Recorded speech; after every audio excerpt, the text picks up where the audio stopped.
সহিহ বুখারীর বর্ণনা, সালাসাতুন ফিল গার। বনী ইসরায়েলের জামানায় তিনজন লোক সফরে বেরিয়েছে, বানোয়াট ঘটনা না, এটা বুখারীর ঘটনা। সফরে বেরিয়েছে, মরুভূমির মাঝখানে প্রতিমধ্যে প্রচন্ড তুফান আর বৃষ্টি। বৃষ্টি থেকে বাঁচার জন্য এর একটা পাহাড়ের গুহার ভেতরে ঢুকেছে। হঠাৎ থান্ডার, বজ্রপাত, বিজলি, মুষলধারে বৃষ্টি। বৃষ্টির পানিতে পিচ্ছিল হয়ে উপর থেকে বিশাল প্রকাণ্ড একটা পাথরের খণ্ড এসে গুহার মুখের মধ্যে আটকে গিয়েছে। যেই গুহার মুখ দিয়ে তারা ঢুকেছে, ওইখানে বিশাল একটা পাথর গড়িয়ে এসে উপর থেকে বলল, অন্ধকার, ভিতরে কোনো আলো নাই, কোনো জনমানব নাই, বাঁচানোর কেউ নাই, কিচ্ছু দেখা যায় না, ঘুটঘুটে অন্ধকার। বাইরে থেকে আলো আর অক্সিজেন যে আসবে ওই সুযোগটাও নাই। তিনজন বুঝে গেল আমাদের মৃত্যু এখানেই হবে, আমাদের কঙ্কালগুলো শত শত বছর এখানে পড়ে থাকবে, কেউ উদ্ধারের জন্য আসবে না, ঠিক কি না? বাঁচানোর কেউ নাই, অক্সিজেন যতটুকু আছে কিছুক্ষণ পরে এটাও শেষ হয়ে যাবে। তিনজনের একজন বলল, আমাদের বাঁচানোর কেউ নাই, একজন ছাড়া তিনি কে? আমাদের তিনজনের জীবনের এমন কোন নেক আমল আছে কিনা যেটা দিয়ে আল্লাহর কাছে দোয়া করা যায়? কার জীবনে কি নেক আমল আছে যেই নেক আমলটা দুনিয়ার কোনো মানুষকে দেখানোর জন্য করা হয় নাই, শুধু করা হয়েছে কার জন্য? এরকম কোন নেক আমল থাকলে দোয়া করা শুরু করো, এছাড়া আমাদের বাঁচার কোনো উপায় নাই। একজন দোয়া করা শুরু করলো, হাদিসে লম্বা একটা হাদিস, আমি সরল বঙ্গানুবাদ শোনাচ্ছি। একজন দোয়া করা শুরু করলো, একজন বলতে শুরু করলো, আল্লাহুম্মা কানা লি আবাওয়ান শাইখান কাবীরান, ও আল্লাহ, আমার বৃদ্ধ বৃদ্ধা মা বাবা ছিল, আমি পেশায় ছিলাম রাখাল, প্রতিদিন রাখালগিরি করার পরে, ছাগলের দুধ দহন করার পরে যখন বাসায় ফিরে আসতাম, সবার আগে আমি আমার আব্বা আম্মারে দুধ খাওয়াতাম। আব্বা আম্মাকে দুধ খাওয়ানোর পরে আমার সন্তানদের মুখে, আমার স্ত্রীদের মুখে আমি দুধ তুলে দিতাম। একদিন আমার আসতে দেরি হয়ে গেল, এসে দেখি আব্বা আম্মা ঘুমিয়ে গেছে। দুধের বাটি নিয়ে আমি আব্বা আম্মার মাথার সামনে দাঁড়িয়ে রইলাম। মনে মনে ভাবলাম, আব্বা আম্মা যখন ঘুম থেকে জাগবে, আব্বা আম্মারে আগে আমি দুধ খাওয়াবো, তারপরে ছেলে মেয়েরে খাওয়াবো, স্ত্রীদেরকে খাওয়াবো। দাঁড়িয়ে রইলাম, আমার ছেলে মেয়েরা এসে আমার কাছে বলল, আব্বা খাবার দাও, আমি দেই নাই। ক্ষুধার জ্বালায়, ক্ষুধার যন্ত্রণায় পাগল পড়া হয়ে আমার কলিজার টুকরা ছেলে মেয়েগুলো আমার পায়ের মধ্যে পড়ে কাঁদতে লাগলো, আব্বা একটু দুধ দাও, ক্ষুধা লেগেছে। ও আল্লাহ, আমি দেই নাই। ফজর পর্যন্ত দাঁড়িয়ে রইলাম। ফজরের সময় যখন আব্বা আম্মা ঘুম থেকে উঠলেন, সবার আগে আব্বা আম্মারে দুধ খাওয়ালাম, তারপরে ছেলে মেয়েদের মুখে তুলে দিলাম। ও আল্লাহ, ও আল্লাহ, ওই দিনে সারা রাতটা আমি দাঁড়িয়ে আব্বা আম্মার জন্য যে দাঁড়িয়েছিলাম, দুনিয়ার কাউরে দেখানোর জন্য নয়, শুধু তোমারে খুশি করার জন্য। ওই রাতের ইবাদতটা যদি তোমার কাছে পছন্দ হয়, ফাফাররিজ আন্না মা নাহনু ফি, আজকে যেই বিপদে আমরা আছি, বিপদ থেকে তুমি বাঁচাও। বলার সাথে সাথে 1/3, 1/3 পাথরটা ডান দিকে সরে। সুবহানাল্লাহ পড়বেন না? এবার বাইরে থেকে আলো আসতে শুরু করেছে, অক্সিজেন ঢুকতে শুরু করেছে, তাদের মনের মধ্যে স্বস্তি ফিরে এসেছে। এবার দ্বিতীয় জন দোয়া শুরু করলো, আল্লাহ, আমার এক চাচাতো বোন ছিল, এত সুন্দরী, আমার জীবনে এত সুন্দরী নারী আমি দেখি নাই, এত সুন্দরী নারী। ওয়া কুনতু উহিব্বুহু বিআশাদ্দি মা ইউহিব্বুর রিজাল আন নিসা, একজন পুরুষ একজন নারীকে যত ভালোবাসতে পারে আমি ঠিক ততটা ভালোবাসতাম আমার এই সুন্দরী কাজিনকে, চাচাতো বোনকে। কিন্তু আমার মনের কথা আমার চাচাতো বোনরা আমি বুঝাতে পারি নাই। একদিন লজ্জা শরমের মাথা খেয়ে চাচাতো বোনরা আমি বললাম, তোরে আমি বড্ড ভালোবাসি, একান্তে আমি তোরে চাই। চাচাতো বোন বলল, এত এত স্বর্ণ মুদ্রা যেদিন জমাতে পারবা ওই দিন আমারে বাবা। এবার আমি স্বর্ণ মুদ্রা জমাতে লাগলাম, জমাতে জমাতে জমাতে জমাতে বছর শেষে স্বর্ণ মুদ্রার থলে নিয়ে চাচাতো বোনের হাতে দিলাম। চাচাতো বোন আমার অপকর্মে রাজি হয়ে গেল। গোপন একটা রুমের ভেতরে আমরা ঢুকলাম, দুইজনেই জামা কাপড় খুলে নেকেড হলাম, জিনা করব, পাপ কাজ করব। একেবারে ফাইনাল ডেস্টিনেশন আমরা চলে গেলাম। পাপ কাজ যখন আমরা শুরু করব, ইন দা মিন টাইম আমার চাচাতো বোন আমার ডেকে বলে, ও আমার চাচাতো ভাই, ইত্তাকিল্লাহ, ইত্তাকিল্লাহ, আল্লাহরে ভয় কর, আমার সতীত্ব নষ্ট করে দিস না। আল্লাহ ওই মুহূর্ত থেকে ফিরে আসা কোনো পুরুষের পক্ষে সম্ভব ছিল না। ইত্তাকিল্লাহ, এই বাক্যটা শুনে, তোমার আওয়াজ শুনে আমার কলিজার মধ্যে কাঁপুনি ছুটে গিয়েছে। তোমার নাম শুনে আমি আর ধৈর্য ধারণ করতে পারি নাই, চিৎকার মেরে জামা পেড়ে ওই ঘর থেকে বের হয়ে গেলাম। ও আল্লাহ, শুধুমাত্র কেবলমাত্র একমাত্র তোমার ভয়ে ওই দিন আমি আমার চাচাতো বোনের সাথে পাপ কাজে লিপ্ত হই নাই। আল্লাহ রে, ওই দিনের আমলটা যদি তোমার দরবারে কবুল হয়ে থাকে, আজকের বিপদের দিনে তুমি আমাদের বাঁচাও। বলা মাত্রই এই দোয়া আল্লাহর কাছে এত কবুল হয়েছে, কারণ আল্লাহর ভয় এটা পৃথিবীর সবচেয়ে বড় ইবাদত। চিল্লায় বলেন ঠিক কিনা? যাদের হৃদয়ে আছে আল্লাহর ভয়, তারা কবু পথ ভুলে যায় না। আল্লাহর প্রেম ছাড়া এই দুনিয়ায় কারো কাছে কোনো কিছু চায় না। ঠিক কিনা? আল্লাহর ভয় আল্লাহর কাছে সবচেয়ে বড় প্রিয় ইবাদত। আল্লাহর কাছে দোয়াটা এত পছন্দনীয় হয়েছে, মুহূর্তের মধ্যে 2/3 পাথরটা গুহার মুখ থেকে ডান দিকে সরে যায়। 2/3 পাথর এখন সরে গিয়েছে। এবার তারা বেরোতে চেষ্টা করলো, দেখা যায় হাত বেরোয়, কারো পা বেরোয়, মাথা বেরোয়, কিন্তু পুরো বডিটা নিয়ে বেরোয়া যায় না। বাকি আছে কয়জন? কথা কন। এবার 3 নাম্বার লোক দোয়া করতে শুরু করেছে, আল্লাহ ইন্নী ইস্তাজারতু উজারা ফাদাফা'তু সামানাহুম। আল্লাহ, আমি অনেকগুলো শ্রমিক ভাড়া করেছিলাম, তাদেরকে দিয়ে কাজ করিয়ে তাদের ঘাম শুকিয়ে যাওয়ার আগে প্রত্যেকটা শ্রমিকের পারিশ্রমিক আমি দিয়ে দিয়েছি। সবগুলো শ্রমিক আমার কাছ থেকে পারিশ্রমিক বুঝে নিয়েছে, একজন ছাড়া। একজন না নিয়ে চলে গেছে। তার টাকা তারে আমি বুঝাই দিতে পারি নাই। তার রেখে যাওয়ার টাকা দিয়ে আমি কয়েকটা ছাগল কিনলাম। ওই ছাগল পালতে পালতে বাচ্চা দিল, আরো বাচ্চা দিল, দিতে দিতে বিশাল ছাগলের ডেইরি ফার্ম বানালাম। 1 যুগ পরে ওই শ্রমিক এসে বলে, হে আমার মালিক, 12 বছর আগে তোমার কাছে কাজ করেছিলাম, টাকা কিন্তু নেই নাই, টাকা দাও। আমি বললাম, ওই যে বিশাল ছাগলের বড় একটা ডেইরি ফার্ম দেখা যায়, পুরো ডেইরি ফার্ম তোমার, ডেইরি ফার্মটা তুমি নিয়ে যাও। শ্রমিক আমারে বলতে লাগলো, তাস্তাজিউ মিন্নি, আমার সাথে ঠাট্টা করো নাকি? একদিনের পারিশ্রমিক দিয়ে ডেইরি ফার্ম হয় নাকি? যতটুকু টাকা তোমার কাছে আমি 12 বছর আগে পেতাম, ততটুকু দিলেই চলবে। তারে আমি বুঝিয়ে বললাম, তোর টাকা দিয়ে ছাগল কিনেছি, ছাগলের ব্যবসা করে ডেইরি ফার্ম বানিয়েছি, একটার পর একটা ছাগল বাচ্চা দিতে দিতে আজকে হাজার হাজার ছাগলের এই ডেইরি ফার্ম, পুরো ডেইরি ফার্মটা আমি তোরে দিয়ে দিলাম। বলা মাত্র ওই শ্রমিকটা ডেইরি ফার্ম নিয়ে চলে গেল। মাবুদের এই কঠিন বিপদের দিন সে শুধু দাবি করেছিল তার পারিশ্রমিক, তার পারিশ্রমিকের টাকা তার হাতে দিলে সে খুশিতে বাকবাকুম, কিন্তু তার বদলে পুরো ডেইরি ফার্মটা আমি তার হাতে তুলে দিয়েছি একমাত্র তোমার সন্তুষ্টির জন্য। ওই দিনের আমলটা যদি তোমার দরবারে একটুও ভালো লেগে থাকে রে মাওলা, আজকের কঠিন বিপদ থেকে বাঁচাও। বলতে দেরি মুহূর্তের মধ্যে বিশাল পাথর খণ্ডটা গুহার মুখ থেকে ডান দিকে সরে যাও। আল্লাহর শুকরিয়া করে 3 জন বের হয়ে যায়। সহিহ বুখারীর বর্ণনা। আপনার জীবনে এমন কোন নেক আমল যদি থাকে যেটা শুধু আল্লাহরা দেখানোর জন্য করছেন, আমরা আমল করব অবশ্যই দেখানোর জন্য, তবে মানুষকে নয়। কারা দেখানোর জন্য?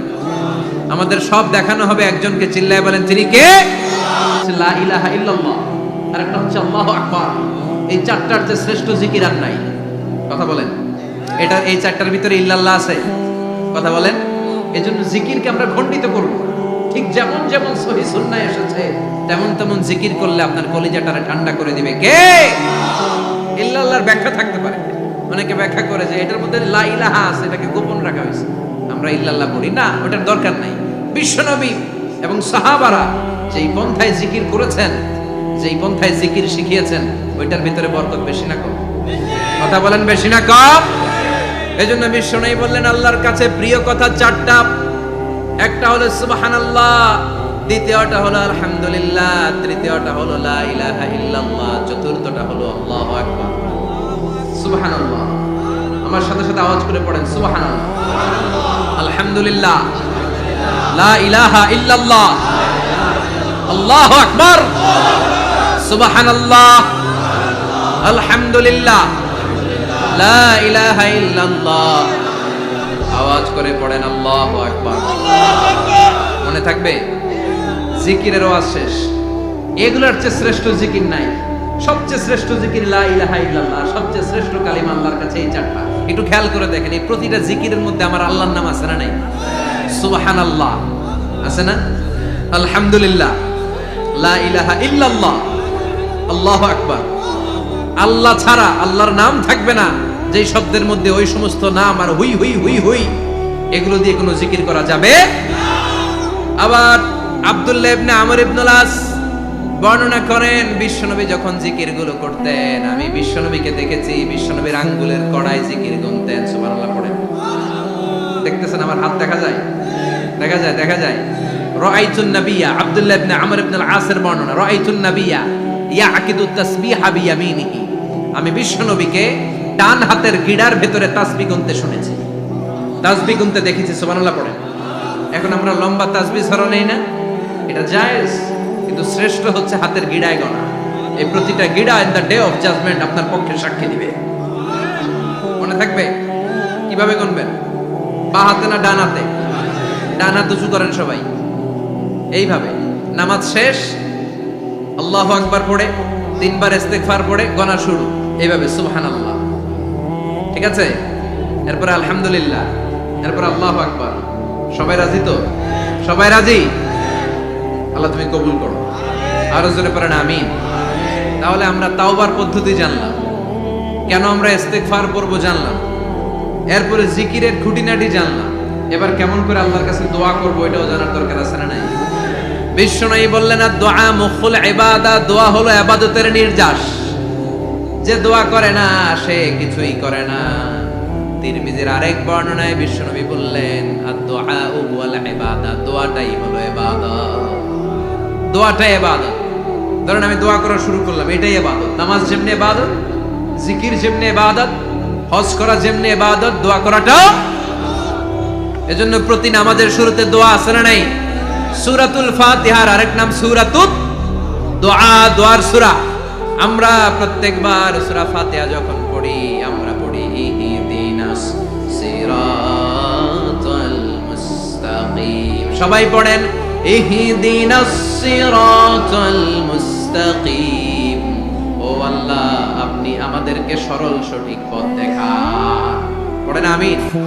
ও আল্লাহ, show us the right path, show us the correct path, show us the middle path. আল্লাহ মধ্যম পন্থা দেখান, মাঝামাঝি রাস্তাটা দেখান, সিরাতুল মুস্তাকিম দেখান। আমাদেরকে রাস্তা দেখায় কে? কথা বলেন না। আমরা যদি পথ ভুলে যাই, পথ দেখায় দেয় কে? আমি যদি কোনদিন পথে ভুলে যাই, হাত ছানি দিয়ে কাছে নিও, মমতার বন্ধনে আমায় বেঁধে সব ভুল ক্ষমা করে দিও। আমি যদি কোনদিন পথ ভুলে যাই, হাত ছানি দিয়ে কাছে নিও, মমতার বন্ধনে আমায় বেঁধে সব ভুল ক্ষমা করে দিও। আমি যদি কোনদিন পথ ভুলে যাই, পড়েন, হাত ছানি দিয়ে কাছে নিও, মমতার বন্ধনে আমায় ডেকে সব ভুল ক্ষমা করে দিও। চিল্লায় পড়ে না আমি আর জোরে আমিন। এজন্য বিশ্বনবী বললেন যে দোয়া বাদ দিল তার সব বাদ। কারণ দোয়া দিয়ে নামাজ শুরু, দোয়া দিয়ে সব শুরু, দোয়াটাই হলো ইবাদত। চিল্লায় বলেন ঠিক কিনা? আর দোয়া সিলাহুল মুমিন, দোয়া হচ্ছে মুমিনের উইপেন, অস্ত্র, মুমিনের বড় অস্ত্র। যেখানে সবকিছুর দৌরাত্ম্য শেষ, ওইখানে দোয়ার দৌরাত্ম্য শুরু। যেখানে সবকিছুর কারিশমা শেষ, ওখান থেকে দোয়ার কারিশমা শুরু। এরকম অনেক ক্যান্সারের মতো দুরারোগ্য ব্যাধিতে আক্রান্ত, ডক্টর ফাইনালাইজ করে দিয়েছে বাঁচবে না, 2 মাস বাঁচবে। কয় মাস? কথা বলেন। মাত্র 2 মাস সে বাঁচবে। তারপরেও দেখা গেছে লোকটা 7 বছর বেঁচে ছিল। আছে না নাই? দোয়া, the power of দোয়া। Everything is pre-written, but by supplication is it's rewritten. সবকিছুই আগে লেখা থাকে। মহাবিশ্ব সৃষ্টির 50,000 বছর আগে আমাদের ভাগ্যে কি ঘটবে সব লিখে রেখেছে কে? সব অপরিবর্তনীয়। কিন্তু এই তাকদিরেরও কিছু জিনিস আল্লাহ চেঞ্জ করে দেয় দোয়ার বরকতে। এজন্য দোয়া করার দরকার আছে না নাই? মায়ের কাছে দোয়া চাবেন, মায়ের দোয়া আল্লাহ ফেরায় না। মুসলিম ব্যক্তির দোয়া আল্লাহ ফেরায় না, মুসাফিরের দোয়া আল্লাহ ফেরায় না। যিনি রোজা রেখে দোয়া করেছেন তার দোয়া আল্লাহ ফেরায় না। বেশি বেশি আল্লাহর কাছে দোয়া করতে রাজি আছেন তো? কিন্তু দোয়াটা হইতে হবে সিনসিয়ার, একনিষ্ঠ দোয়া। অনেকে দেখবেন দোয়াও করে ওদিকেও তাকায় আছে, জুমার নামাজে প্রায় হয় বিশাল দোয়াও করতেছে, আবার এদিকে আছে না নাই? আবার দোয়াও করে মোবাইলও টিপে, কথা কন।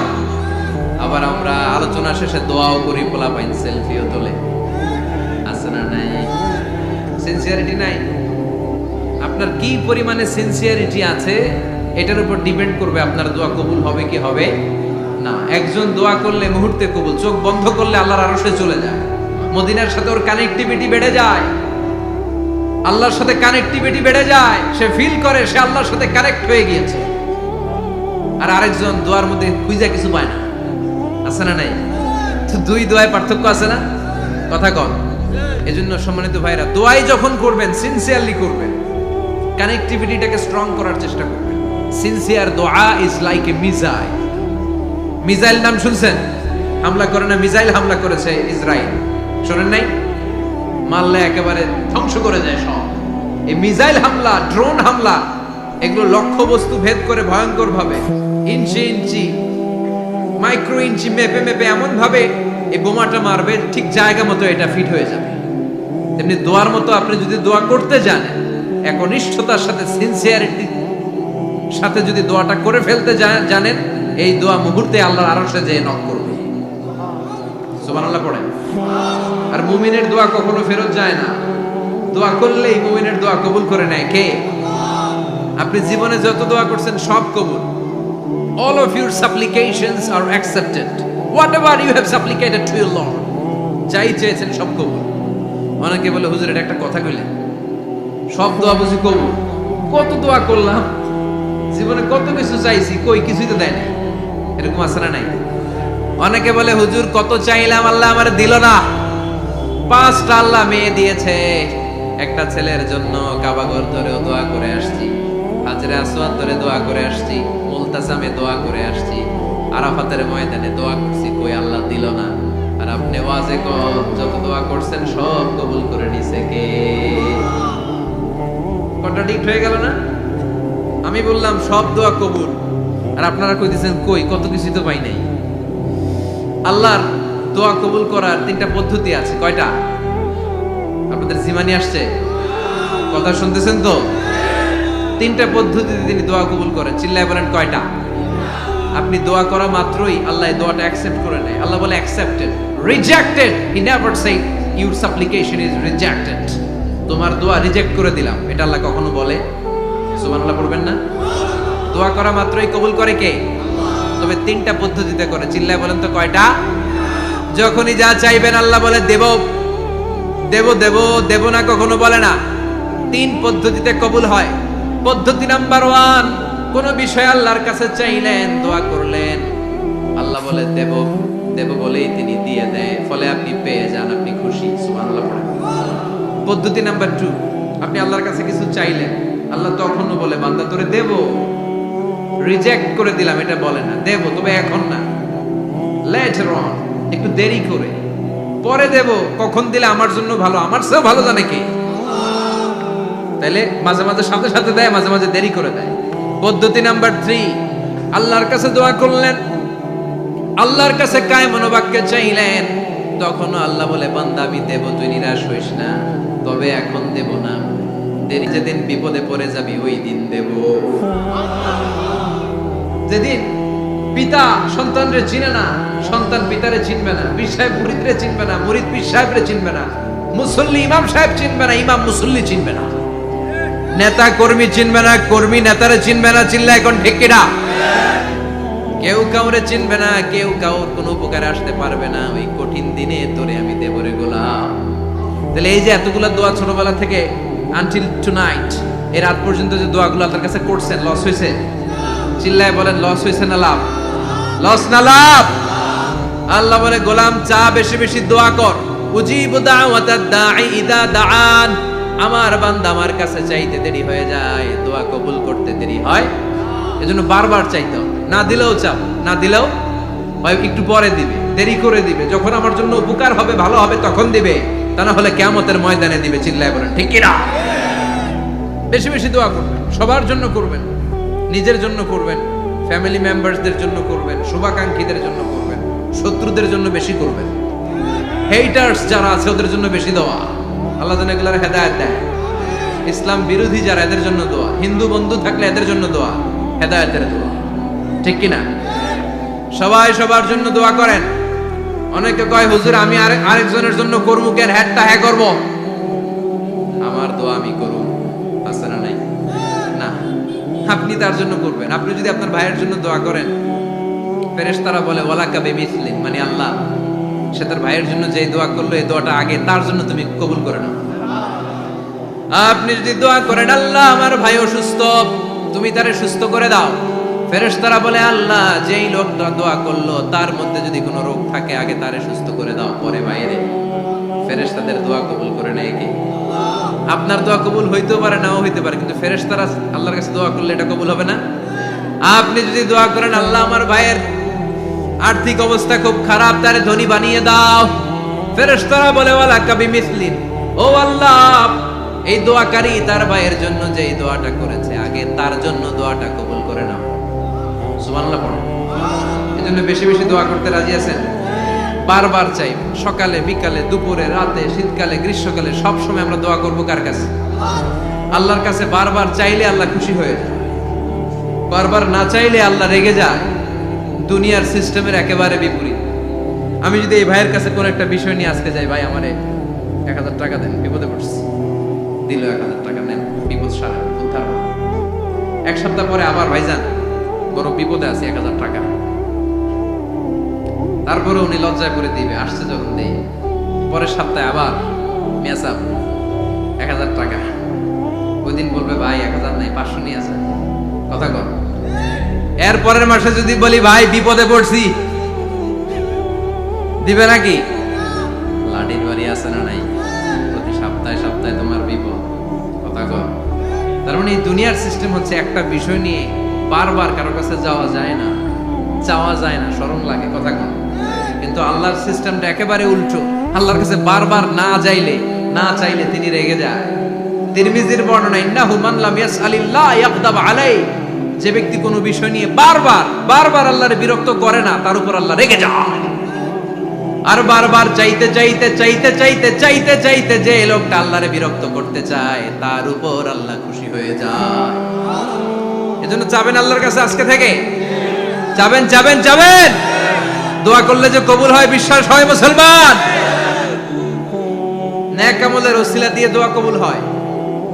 আপনার জীবনে যদি কোনো নেক আমল থেকে থাকে, যে নেক আমলগুলো আপনি আল্লাহর সন্তুষ্টির জন্য করেছেন, আমি আজকের মাহফিল আল্লাহর নামে একটা কসম কেটে বলে যাই, ওয়াল্লাহি আল্লাহর কসম করে আমি আপনাদের বলছি, আপনার জীবনের এমন কোন নেক আমল যদি থাকে যে আমলটা শুধুমাত্র কেবলমাত্র আপনি আল্লাহকে খুশি করার জন্য করেছিলেন, ওই নেক আমলের ওসিলা দিয়ে দোয়া করতে দেরি হবে, দোয়া কবুল হতে দেরি হবে। বিশ্বাস হয়? সন্দেহ লাগছে মনে হয়? বিশ্বাস হয় সবার?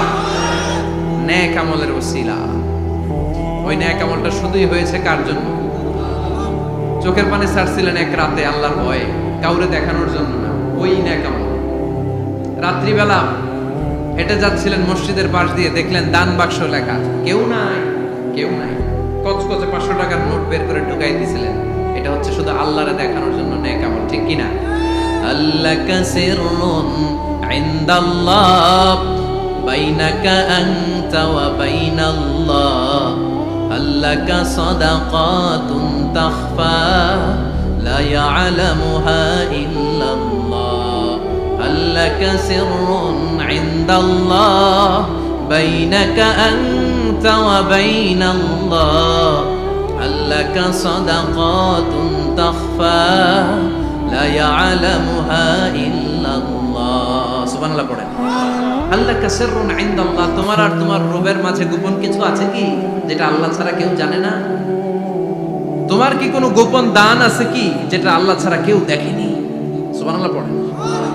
এমন কোন আমল যে আমলটা আপনি করেছিলেন শুধু আল্লাহর খুশির জন্য, ওই আমলের ওসিলা দিয়ে দোয়া করলে কবুল করবে কে? বিশ্বাস হয়?